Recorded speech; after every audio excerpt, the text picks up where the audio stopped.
Dakar Matin. ñu jox la pouvoir nga koy jël di ko xeexe nit ñi te loolu dafa contraire moral ba pare. effectivement jël pouvoir bu ñu la dénk nga ci noot ay nit kooku c'est contraire à la morale ba pare nag dafa am loo xam ne c'est même juridique c'est contraire à la constitution parce que souvent dama koy wax pouvoir bi ñu jox présidence de la République c'est un pouvoir boo xam ne dafa am finalité bu ñu ko dédié parce que boo gisee constitution dafa am esprit ak lettre parce que président buy waat bu ñu ko élire dafa naan kattanam jëfam engagement am yëpp daf koy jagleel intérêt réew ñu jox la pouvoir donc lépp looy def foofu façon booy utiliser pouvoir bi rek dafa war a méngoo ak loolu. ak lu tax ñu jox la ko. exactement de manière permanente bu méngoo loolu rek def nga détournement de pouvoir te nag dafa sew si lu bari lañ koy gisee mooy jël pouvoir bi au lieu nga def ko de manière objective nga jël di si noot nit pour des intérêts politiques détourner nga pouvoir nga jël pouvoir bi nommer sa xarit parce que sa xarit la wala da ngeen bokk parti liggéey bi mënu ko jubul détourner nga pouvoir. yooyu yëpp loo foo jëlee pouvoir bi jariñoo ko ci beneen anam boo xam ne du anam intérêt réew mi rek détourner nga pouvoir donc loolu en dehors du fait que c'est immoral maanaam jël pouvoir di ko noote ay nit wala di ko utiliser noo xam ne rafetul dafa illégal même bu fekkee ne c'est pas un texte mais ça va de soi c'est-à-dire président pouvoir am di doit l'utiliser uniquement dans l'intérêt général mais loo ci def leneen rek détourner nga pouvoir mais intérêt personnel ak ut loo am yamale yi mbiri sa bopp moo tax ñu bari ñi war a waxatuñu dëkk bi dafa tumuranke ci ñu taxaw di wax pour l'intérêt général boo ko jëlee société civile sax mooy lan bu ñu demee ba organisation société civile yi professionnalisé nekk ay institution def am ay administration nga xam ne da ngay wut ay programme parce que administration bi foog mu am ay personnel ay location da ngay wut ay programme pour am loo ko fayee am ñoo xam ne dañu nekk ci activité société civile loolu rek la ñu def mu doon pratiquement profession nga xam ne bu ñu amee ay institutions yu ñu taxawal dañu positionné wu pour bu ñu ne soxla nañu waa société civile ñu jëlee foofu jox leen ay positions. ngay des avantages financiers et matériels. loolu moo yàq liggéey ay institutions. ouais parce que dañuy soxla ARMP ñu ne société civile. ñu ne conseil économique social environnemental société civile. da lay fragiliser HCCT ñu ne société civile. da lay fragiliser absolument loolu. liberté de ton placé ci institutions yi parce que dafa am benn jeu bu pernicieux entre pouvoir bailleur de fonds société civile ku nekk da nga soxla sa borom. parce que pouvoir bi foog mu justifier que ne am na société civile bu koy contrôler bailleur de fonds yi bu ñuy wutee xaalis à l'étranger wala ñu am seen budget yi foog ñu am fu ñu ko dépenser donc dañ koy jox waa société civile yenn ONG yi ñooñ tamit dañu am ay institutions am ay administration am ay programme am ñoo xam ne loolu la ñu vivre ñu utiliser loolu moo rey combativité bi te loolu moo tax tey day am yu bari yu xew on se fait des illusions état de droit bi ñu koy tudd amuñu ko c'est ça la réalité foog ñu yeewu. état de droit amuñu ko. mais amu fi lan mooy état de droit la primauté de la loi kan moo fi mën ne fii président bi fi nekk ak ñi ko jiitu woon yi jël nañ loi teg ko seen kaw kenn mënu ko fi wax. fii lu neex président mooy am. loolu mooy situation réelle nañ jàpp ne amuñu état de droit dañu nax suñu bopp. parce que état de droit mooy foo dem primauté de la loi. tegu ci kaw ñëpp dama lay jox exemple yu très simple yoo xam ne day wane ni ñu salfaañe état de droit fii. parce que niveau responsabilité moo doy waar bi Thierno Alassane Sall démissionné le 2 mai ñu remplacé ko le 2 mai par le premier ministre le 2 mai le premier ministre signé contrat ak Total te yoon lu mu wax lu leer la yoon dafa ne décret wala loi buñ ko jëlee balaa muy mën a am doole balaa ñu koy mën a appliquer ñu publier ko journal officiel mënuñu décision bi ñu ngi ko jël le 2 mai xaajul génn journal officiel mu ngi génn peut-être 2 semaines après passation de service amul premier ministre signé ci kanamu président de la république mu cautionné ko président de la république approuvé contrat bi premier ministre signé te bi amuloon benn pouvoir ba mu koy signé à ce niveau donc loolu dafa fës si yu bëri président fi nekk wane nag état de droit ce n'est pas son problème am na beneen problème état de droit Nafi Ngom Keïta bi ñu ko fi dàq mandat am jeexul violé wuñu état de droit ak mën nañ joxe exemple yu dul jeex donc citoyen nañuy yeewu l'état de droit reste à construire dans notre pays ak yeneen même république bi ñuy wax république bi tur la rek république amu fi fii ku buur wax bu mee fi nekk moo tax c'est très important élection bi def tournant bi ñu jublu bu ñu bëggee nañu yeewu amuñu état de droit amuñu république bu ñu ndax suñu bopp on a un système avec On a des symboles. Des symboles et un fonctionnement avec une certaine dynamique démocratique sous certains aspects. Parce que démocratie sax bi ñu wax matul suñu réew. lu tax. démocratie matul parce que démocratie fii dañ ko yemale rek. ci élection te démocratie dafa dépassé loolu bu baax a baax. démocratie lu permanent la war a doon ci dundu nit ñi muy démocratie sur le plan politique sur le plan social sur le plan économique sur le plan même culturel. da ngay fàttali gis nga situation Casamance bi ñu fi wax ba ñu wax dañ ne lu ko indi à la base le mépris culturel. vrai système démocratique composant nation bi yëpp dañu gis seen bopp si ñu tabaxee nation bi. sur le plan économique yow fii da nga amoon procès temps yi démocratie économique bu amoon. am na situation yi du am parce que démocratie économique bu amee on applique la règle de la concurrence. mais fii lu fi xew régime bu ñëw indi ay hommes d'affaires am dans des conditions scandaleuses jox leen ay marché dans des conditions scandaleuses boobu c'est un cas. am na cas wu envol immobilier ak yéen cas yu dul jeex. sur des marchés les plus importants am na benn cas bu aussi scandaleux tey le plus grand marché public c'est le port de Sendou kan lañ ko jox ñu ngi ko jox koo xam ne man nag du suufeelu ma benn liggéey waaye nag dañuy wax biri buñ koy wax dañ koy wax mu leer waa ji fëgg jaay la daan jaay nga jël jox ko projet bu day ni port minéralier amu ci benn expérience xamul sax loolu lu muy ñur mais c'est parce que démocratie que amu fi dafa am ñu mu jege te xam nañ leen ñoom xam nañu ñun xam nañ ñu jege ba tax ñu jox leen projet yu mel noonu moo tax démocratie que amu fi démocratie sociale anamu kuy dem fii dem uti état administration woo fooy dem yow sa mbokk yi woon na bés bu njëkk Pape Alé xamoo fa kenn du jeex loolooy wane rek démocratie amuñu ko parce que boo amoon da ngay jóg dem ak assurance dans l'administration une administration républicaine ñu defal li ñu war a defal du am benn jafe-jafe waaye tey administration boo fa demee amoo ku la jàppale wala amoo ku la téléphonel sa problème du réglé wala geruloo sa problème du réglé moo tax bu ñu nax suñu bopp on a tout à construire bu qu'on ne se leurre pas c'est pas parce que dañu def ay élections yu civilisées ñu ne kii gagné na que la félicité ko la dévolution civilisée du pouvoir n'est pas le seul signe d'une démocratie qui fonctionne loolu benn aspect bu tuuti la donc muy état de droit ak démocratie amuñu ko suñu réew c'est un problème de système il faut tourner la page administration républicaine dafa nekk à équidistance maanaam amul far amul ci mais boo nangoo ñu nekk si administration bi ñoom ñëpp c'est des militants politiques de haut niveau au contraire on les encourage même à faire de la politique ou bien on les aime mais loolu nag nañu waxante dëgg jógewul ci Macky Sall rek parce que avant Macky Sall buñ la nommé pour nga maintenir sa poste da ngay dem defi politique boo bëggee poste da ngay dem defi politique mais kooku boo defee politique yow ngay militant APR ñu jox la une administration te ñëpp war ñëw sa administration bi dafa liggéey koy jiital koy favoriser militant APR yi bu ñu ñëwee sa ay militant ngay favoriser foog nga def ay incompatibilité am na niveau administration boo fa nekk soo bëggee politique nga dem politique mais ni am na niveau boo xam ne doo ko fa nekk am ay responsabilité politique ouverte nga xam ne tey te li gën a garaaw si dérive yi mooy ki fi nekk tey muy Macky Sall président Macky Sall moom dafa encouragé sax nit ñi parce que dana leen ne am na élection am na fi mu ne ku perte ma dàq la mooy yow nit ki jël nga ko nga war ko nattee ci xarañam ci liggéey bi ci njubam ci liggéey bi nga teg jël yëpp teg ko foofu encore une fois détournement de pouvoir parce qu'il dit ku perte ma dàq la mooy pouvoir présidentiel am pouvoir nomination ak révocation il l'utilise dans ses intérêts politiques donc détournement de pouvoir encore moom laa doon wax sànq ku perte ma dàq la ça signifie quoi ki am tuuti conscience professionnelle bañ bàyyi place am di dem politique tout le temps bu pertee kooku dañ koy dàq ki bàyyi place am dem di politique tout le temps bu gagné ñu téye ko fa beneen exemple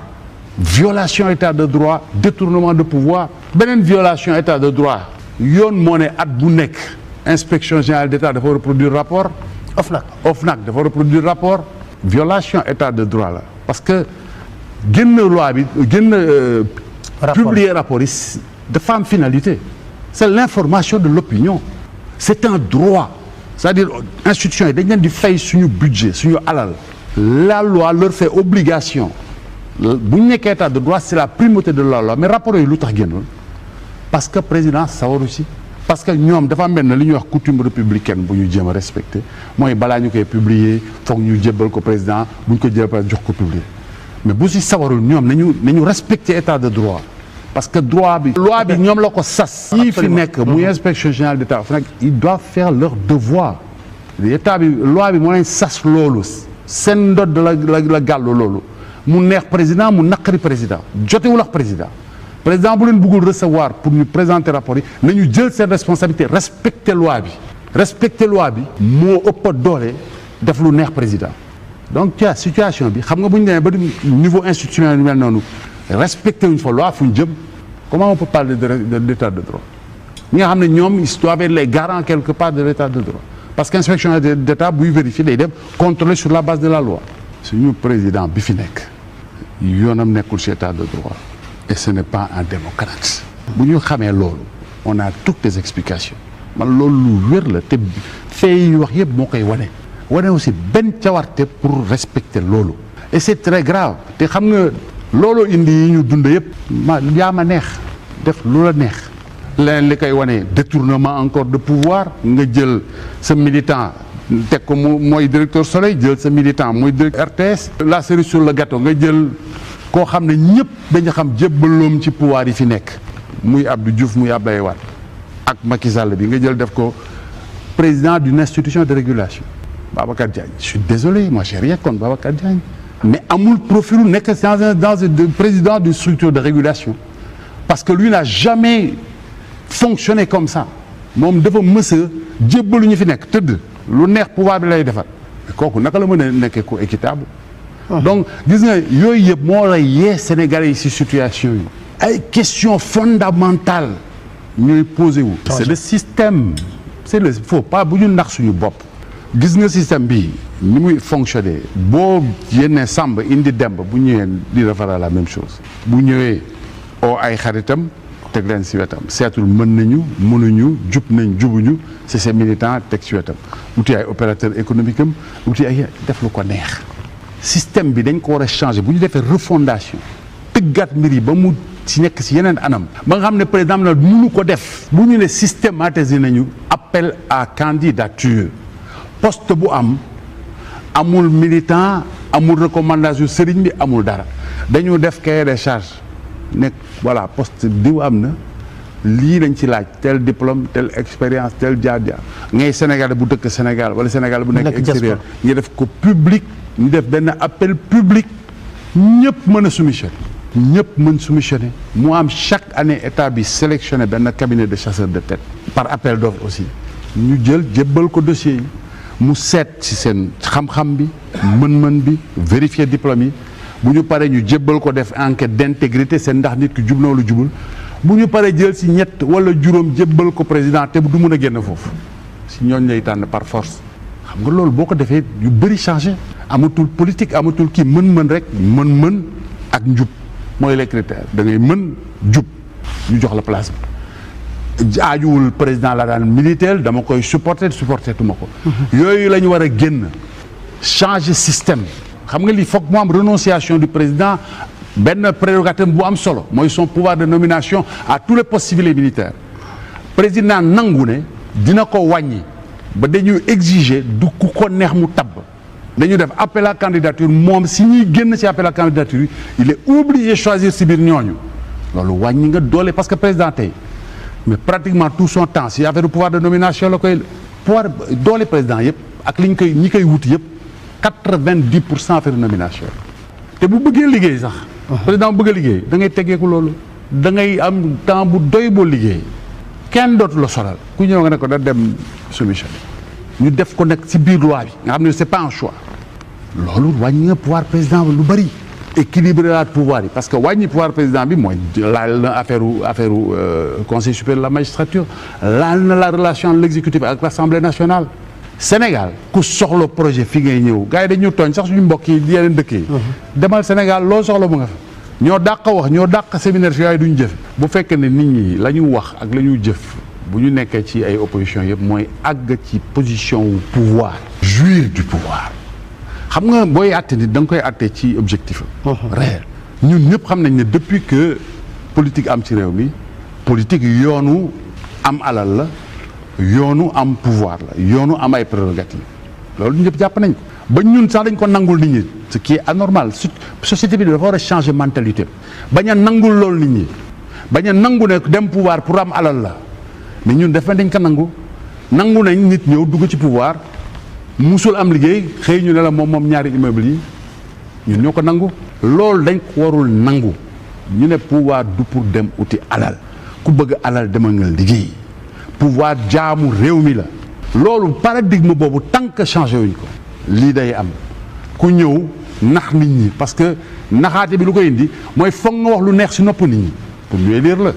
foog nga wax lu neex si nopp nit ñi mais yow li sa volonté xam nga boo demee mooy ci jot ci mbir mi loolu mooy problème bi moo tax nit ñi ma leen di ñaax ci loolu élection bu jotee ku nekk lu neex lay wax ku fi wax lu neex lay wax mais nag xamante nañ ci dëkk bi Sénégal dëkk bu tuuti la dama koy wax tout le temps Youssou Ndour way na ko ci lees waxul bul yem ci wax ji rek seetal li nekk ci gannaaw wax ji nga nattee ko tamit nit ki jaar parce que fii lañ dëkk nit ki lu muy wax tey est-ce que war na ko mën wax ñun ñu dégg loolu la ñu war a gëstu bu baax a baax parce que gis nga période bi ñu jëm on a trop d'incertitude et c'est pas bon dañ nekk ci benn tournant boo xam ne maintenant dañu nekk dëkk boo xam ne pétrole daf fi am gaz daf fi am donc enjeu bu rëy adduna bi gis nga dafa am ay cartel ay saay-saay yoo xam ne dañu teg seen carte adduna bi dañu xoolee maillon faible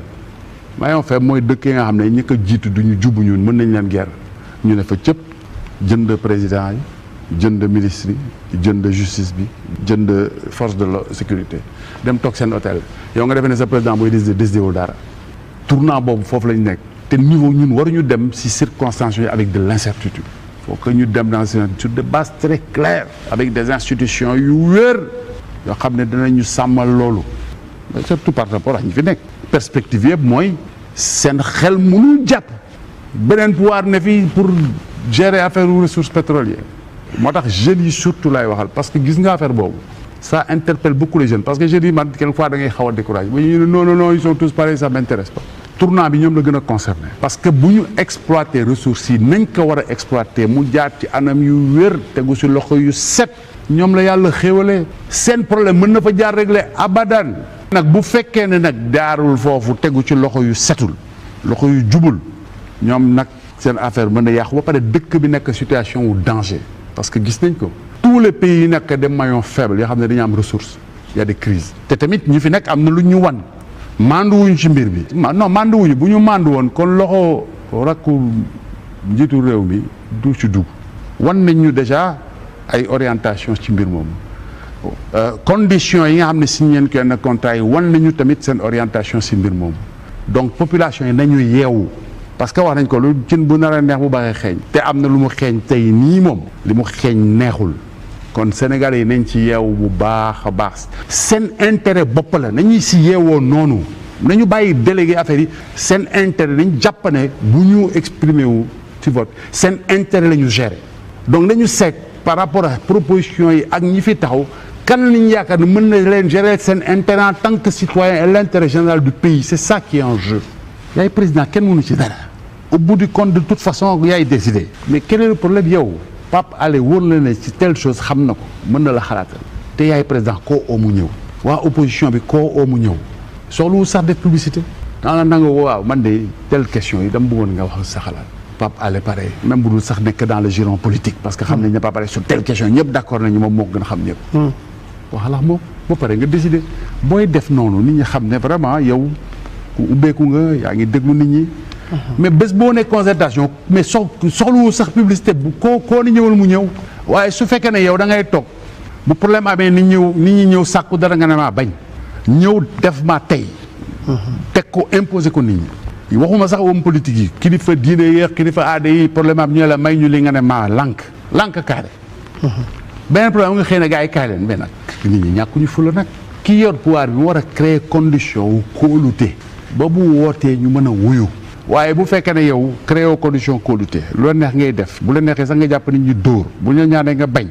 jël sa décision tout seul de manière unilatérale après nga woo nit ñi kaay ñu waxtaan ku am ful loolu doo ko nangu kon moom lu am responsabilité président la waaw parce que man waxtaan lu mu defarul du ko yàq waaye tamit day doon Wade ak loo ko mënoon critiquer Wade xamoon na jauger situation wu dëkk bi ba bu amee fu mu toll mu dellu gannaaw déglu peuple la waaye kii nekk ki ko wuutu moom beneen état d'esprit la am moom forcing la xam mais na jàpp ne loolu du wéy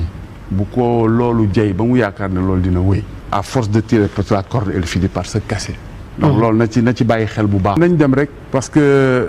nañ dem de toute façon li si kanam rawu li bët. Dakar Matin.